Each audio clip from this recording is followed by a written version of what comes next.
All right, guys, so this is the first thing we're gonna need. So welcome to another episode of Junkyards and Barn Finds with Sean, and I'm Sean.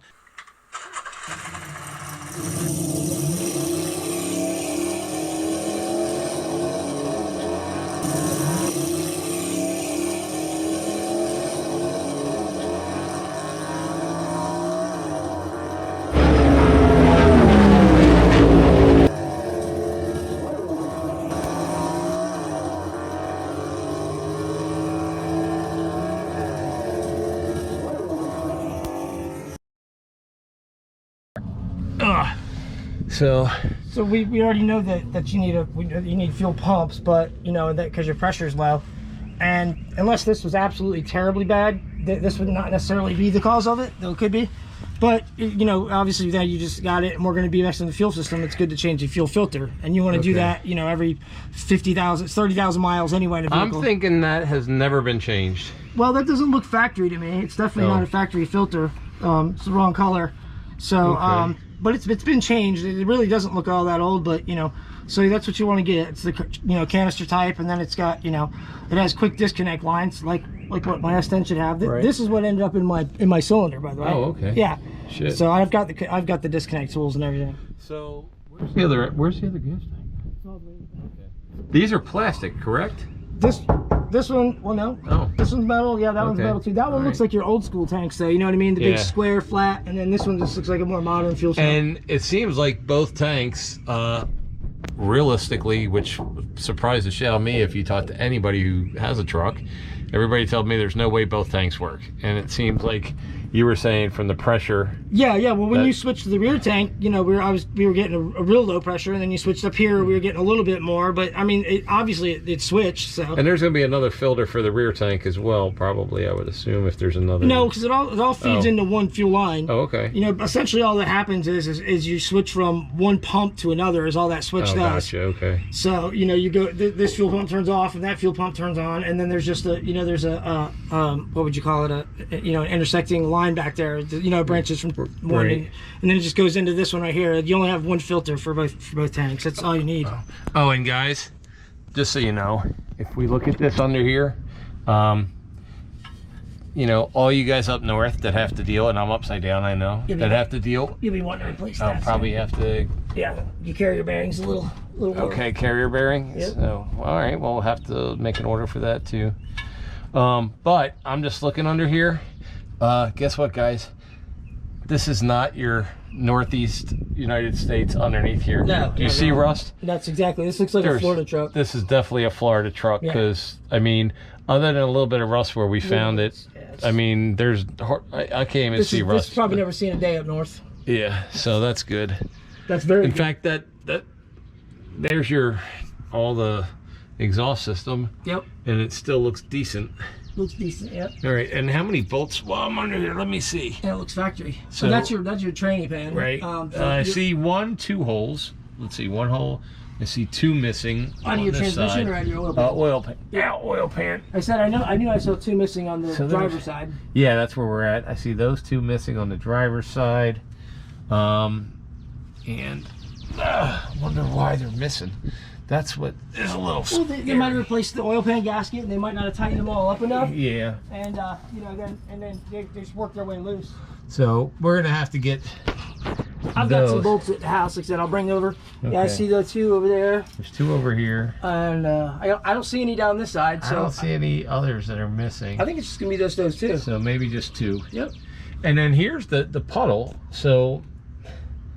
That's the thing. Yeah, that's funny because that puddle right there is not even underneath the oil pan, really. Right. Unless when have you moved this?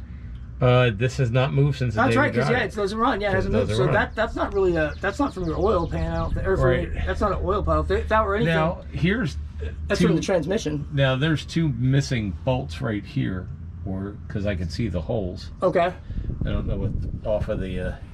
It looks to me, because I see drips coming off of it looks like it's more from your tranny? Yeah, your transmission. They probably just need to be tightened up because plus it's got that shitty cork gasket. Oh, gotcha. Yeah.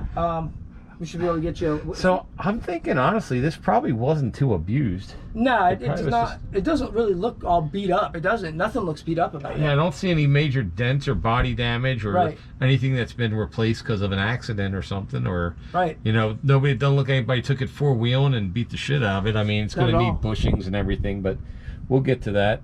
I mean, the guy said there was new brakes on it. I'm starting not to doubt a lot of what he said. And when you talk a tired truck, he may have just been tired of the truck. Right. I'm almost thinking that he got tired of being nickel and dimed, and he just wanted something for work. Because if you saw the inside, this guy didn't really clean anything or whatever. So Here's your oil. This is your oil. Okay. Leak. Just that little spot right there dripping down the front. Okay. It's so minuscule.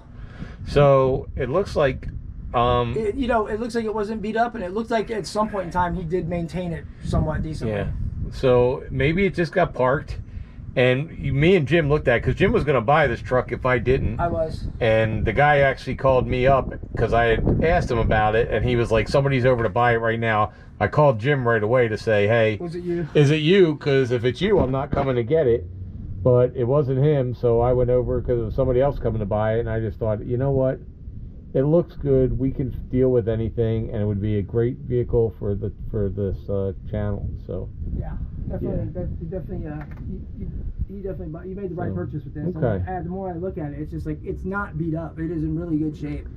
And I think the guy was somebody who put up screening, and I'm pretty sure this was probably not his.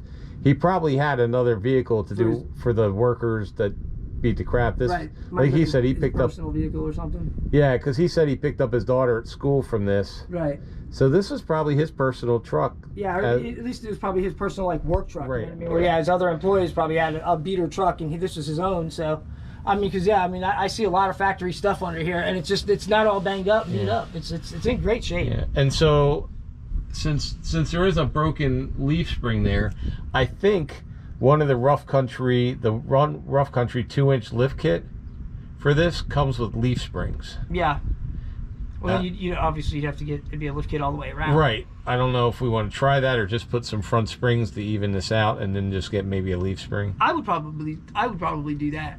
Quite frankly, if it's my truck, I would just get replace one spring. Right. I think we're going to replace the front springs because they come in a set. With just the ones that level it out. Yeah, it levels. It's the rough country leveling. It basically it's almost like a 1-inch lift for the front, and, right? And you don't do anything in the back, and then maybe just order. But but the thing is, if you're going to get leaf springs, really you should get both sides because obviously that side's going to be wore out as well. You know, I mean, not necessarily broke, but they wear out over time. So know, to get two of them, you'll have almost fresh suspension all the way around at that point in time. You have springs all the way around. It'll ride a lot better. Yeah, we'll do that. We'll probably do that then. So, but the next plan of action is to get this thing running first. Right.